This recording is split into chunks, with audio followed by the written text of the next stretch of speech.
Salam hangat rekan-rekan semua. Bagi Anda yang Twitteran, silakan follow @bigmansirait.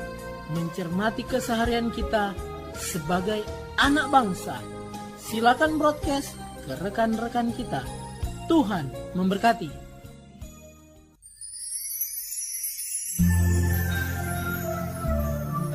Salam sejahtera para pendengar yang terkasih.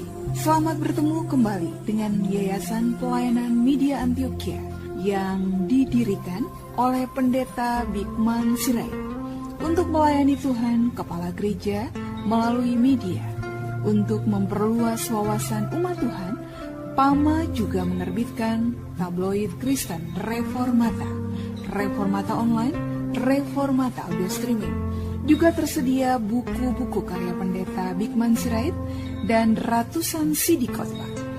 Doakan dan ikutilah pelayanan PAMA di radio, di berbagai kota, dan pelayanan televisi di Indovision, Live Channel, Cablevision, Family Channel.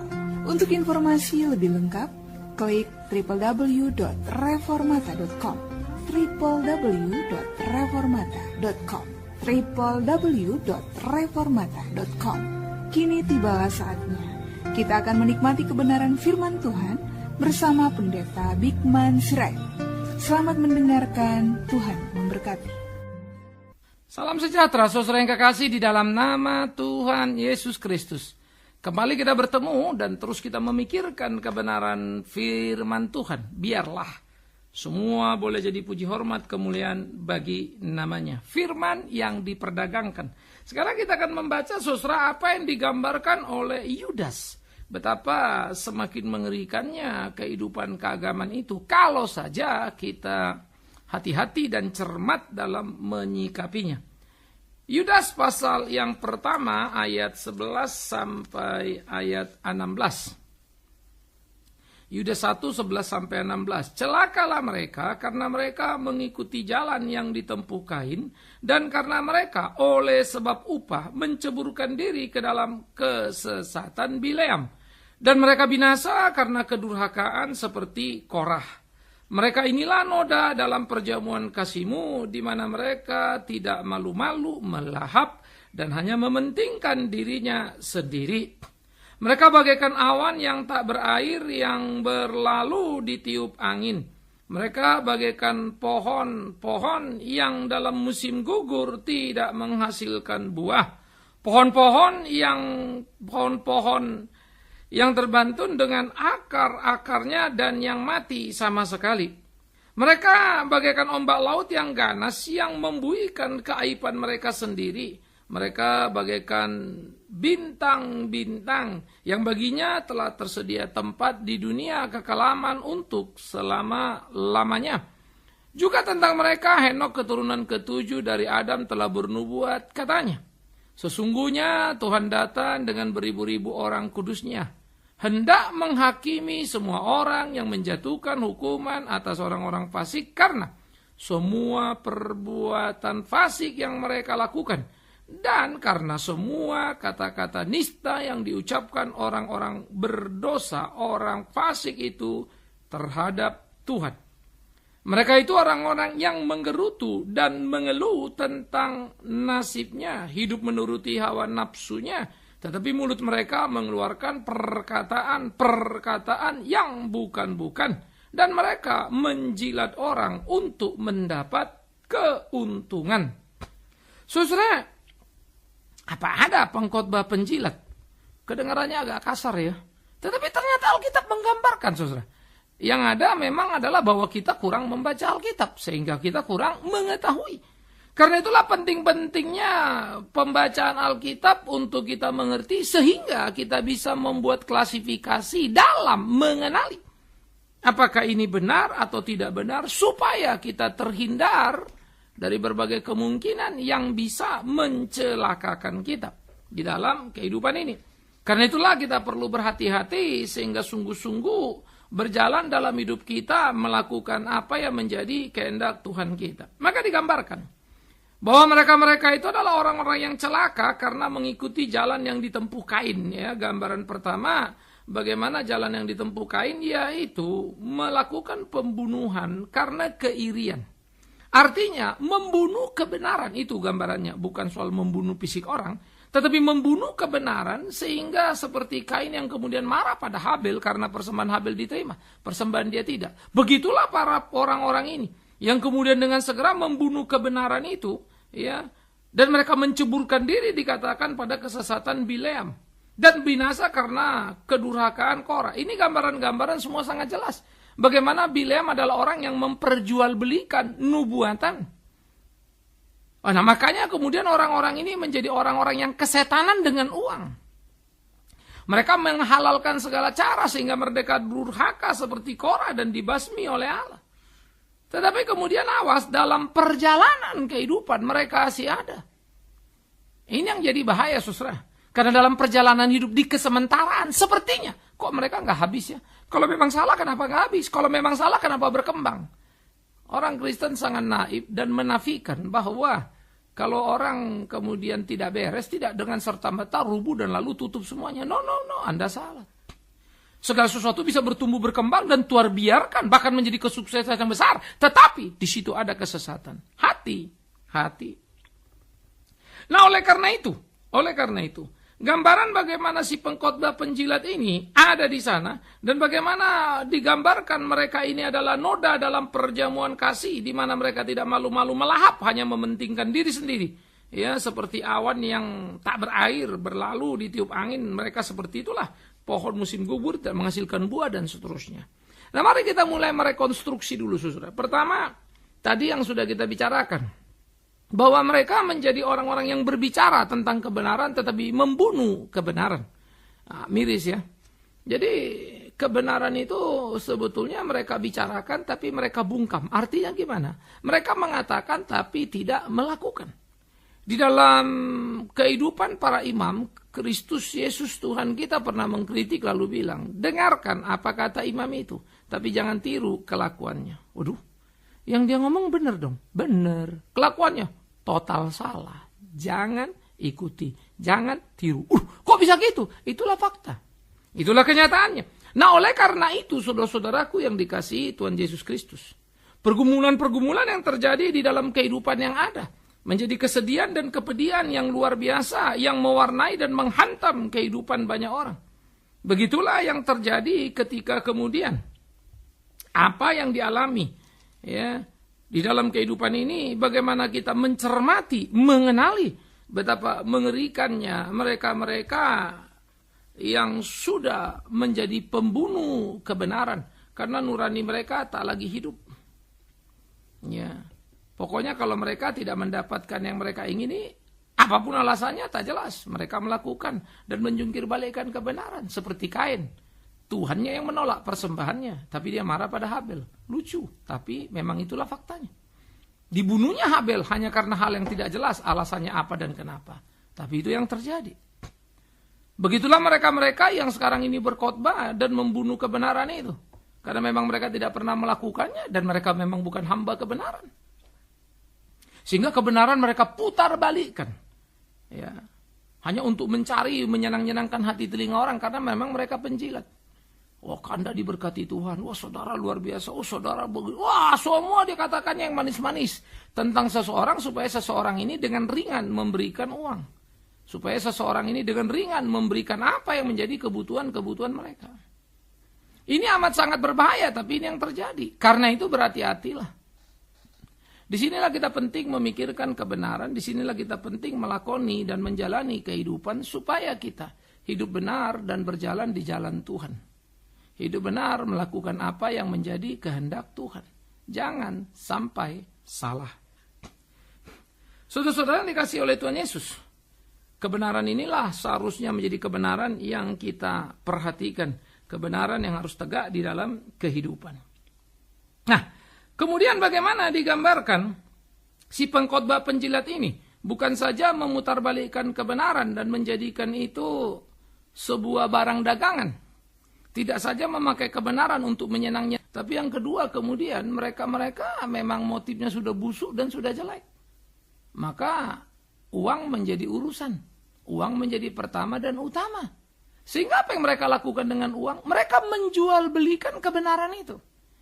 Ingat kasus Bileam sehingga mereka ditunjuk seperti Bileam. Bileam akan mengutuki orang lain demi orang yang membayarnya. Akan memberkati orang lain demi orang yang mengupahnya. Itulah Bileam diminta oleh musuh Israel untuk mengutuki Israel. Padahal Tuhan tidak suruh begitu. Ya. Maka Bileam menjadi gambaran kenabian pada waktu itu. Tentang orang-orang busuk yang kemudian mau memakai posisinya. Untuk menyumpahi bangsa yang dijaga Tuhan.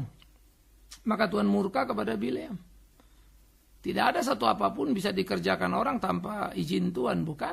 Tapi yang menjadi repot adalah ketika orang itu melakukan.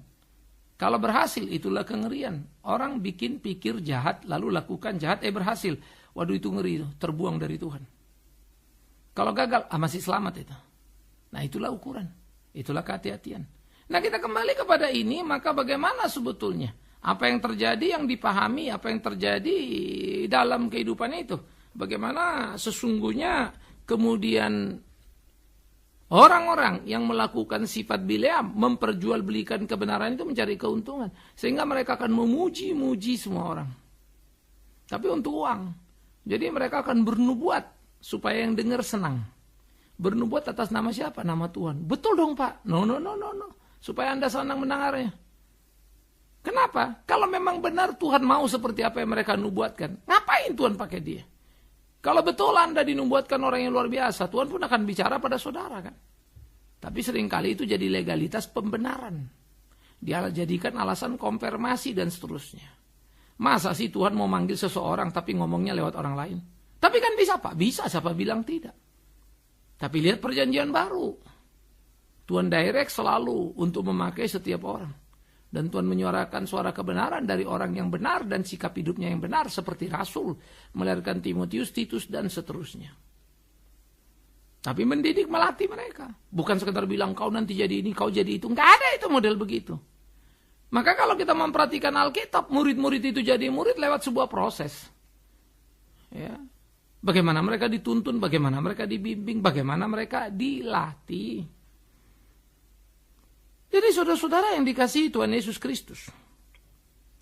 Spirit Bileam, kelakuan Bileam, cara Bileam, hidup dulu, sekarang, dan seterusnya. Patut kalau Tuhan mengatakan, pilih kepada siapa kau mengabdi, Tuhan atau Mammon. Uang, harta. Nah itulah semangat Bileam, pengabdian pada harta, pengabdian pada uang.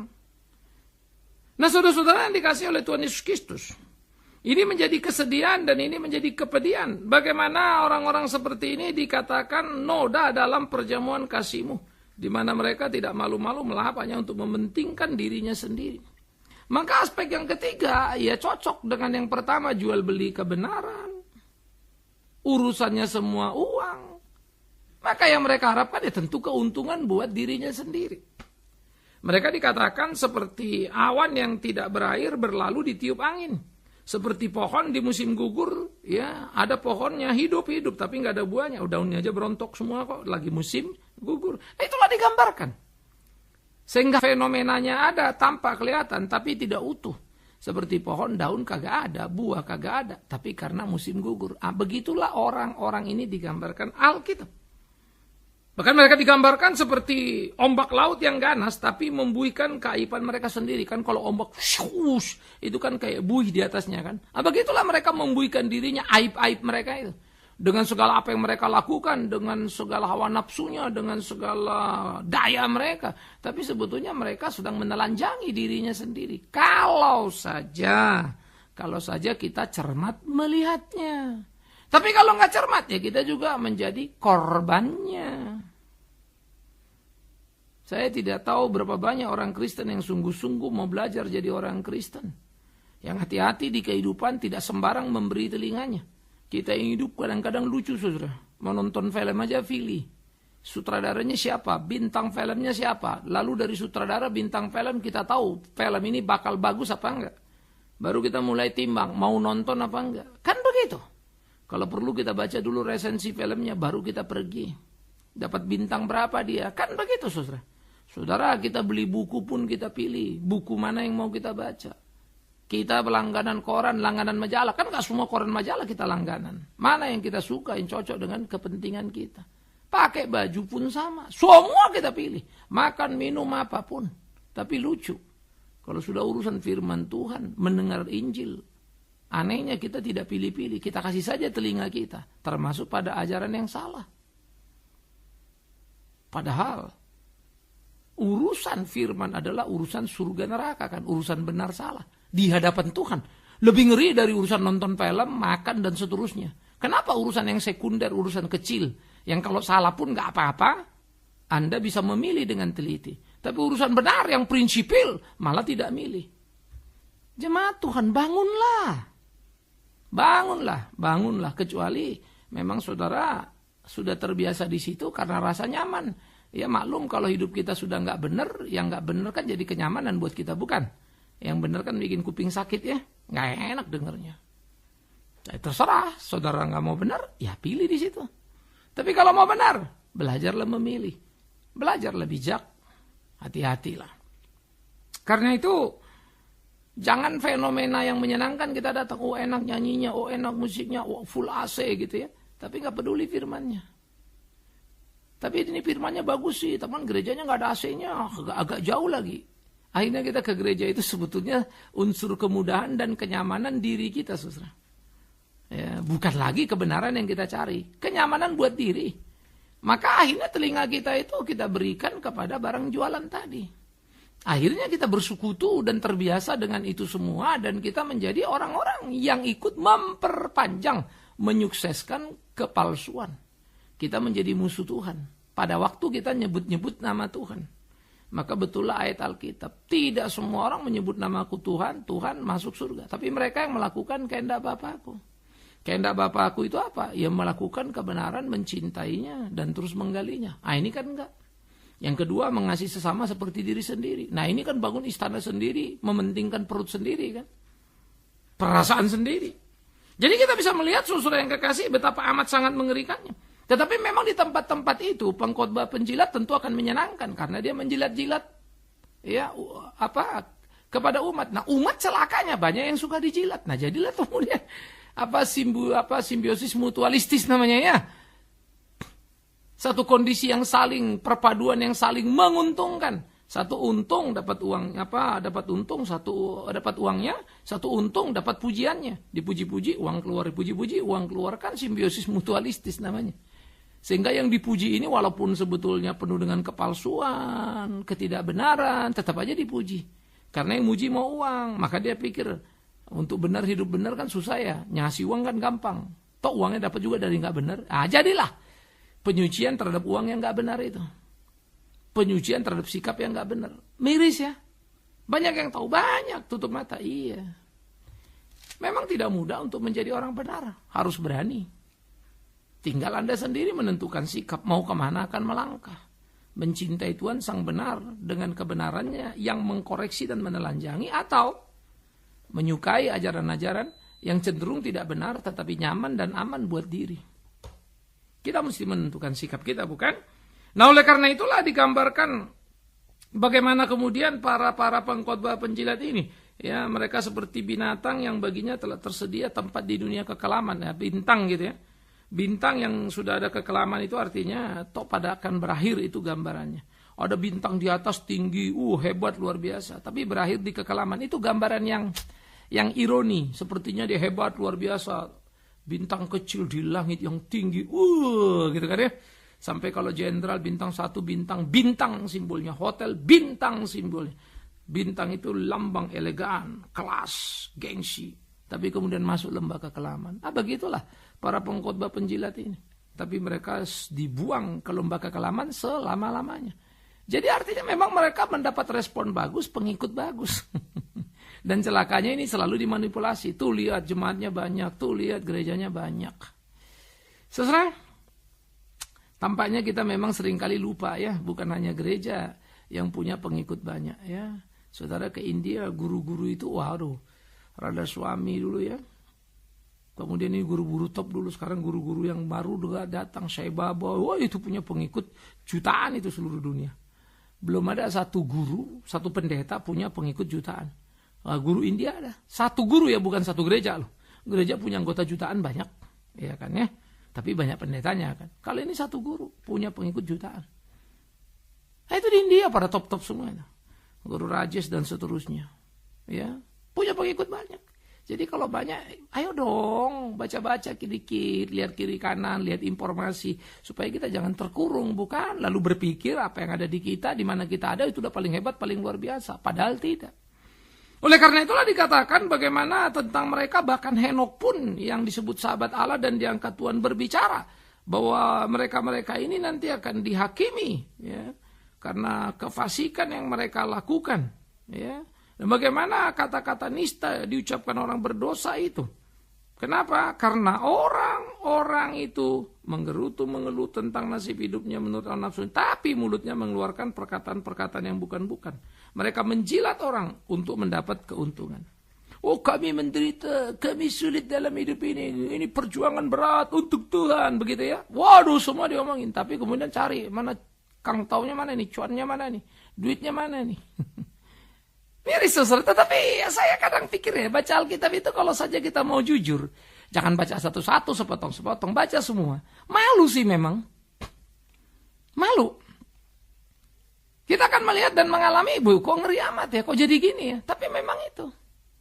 Nah oleh karena itu, janganlah kemudian kita menjadi salah dalam hidup kita, janganlah kemudian kita menjadi kacau, dan kemudian salah dalam melangkah. Tapi ayolah melangkah dengan tepat, melakukan apa kehendak Allah, supaya hidup kita berkenan kepadanya. Itu yang mestinya kita lakukan. Dan sudah semestinya, dan tidak boleh diabaikan. Jadi saudaraku yang dikasihi oleh Tuhan Yesus Kristus, janganlah hidup untuk dengan perkataan bukan-bukan dan menjilat orang untuk mencari keuntungan. Seolah-olah berkeluh kesah, menggerutu, aku sulit, aku susah, ini perjuangan berat, harus gini. Tapi sebetulnya ampun-ampun, yang diambil banyak sekali. Tapi jemaat kemudian merasa dia hero, ya, merasa pahlawan karena bisa support, bisa ini, bisa itu. Dia tertipu. Tapi ada juga bukan tertipu, memang senang melakukan itu karena senang transaksi jual beli. Tadi membeli, satu menjual kebenaran, satu membelinya.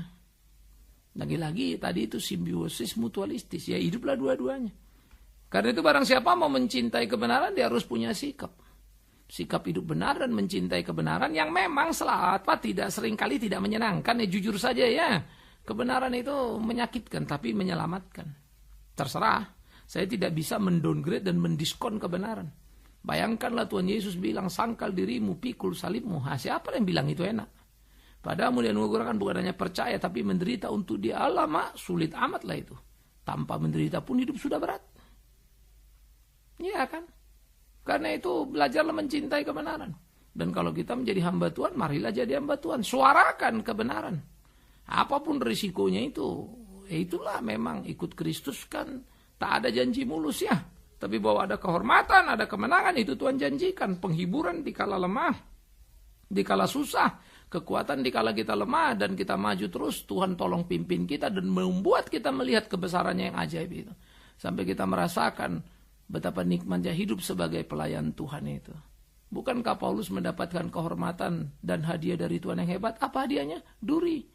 Tapi keterikatan dia dengan Tuhan luar biasa. Maka Paulus berkata, kemanapun kami pergi, bau kematian Kristus selalu mengikuti kami. Begitu pula kebangkitannya meneguhkan, menguatkan.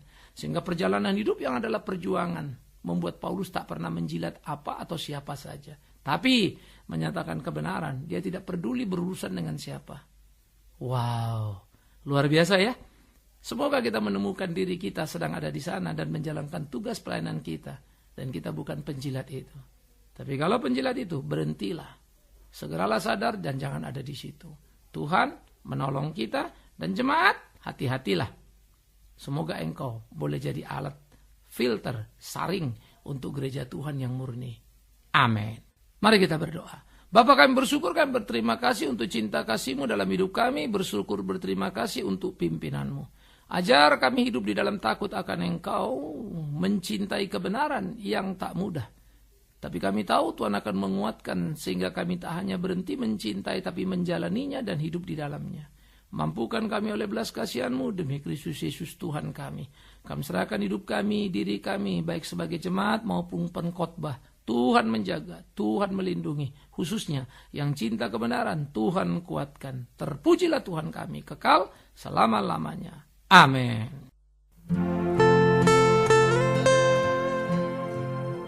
Kita telah mendengarkan firman Tuhan yang disampaikan oleh Pendeta Bikman Sirait. Bagi Anda yang merasa diberkati dan ingin menjadi mitra Pama dalam melayani melalui doa, daya dan dana, silakan menghubungi kami melalui telepon 021 392 4229, 021 392 4229. Email di pama_yayasan@yahoo.com, pama_yayasan@yahoo.com. Sampai bertemu kembali di waktu dan gelombang yang sama. Tuhan memberkati.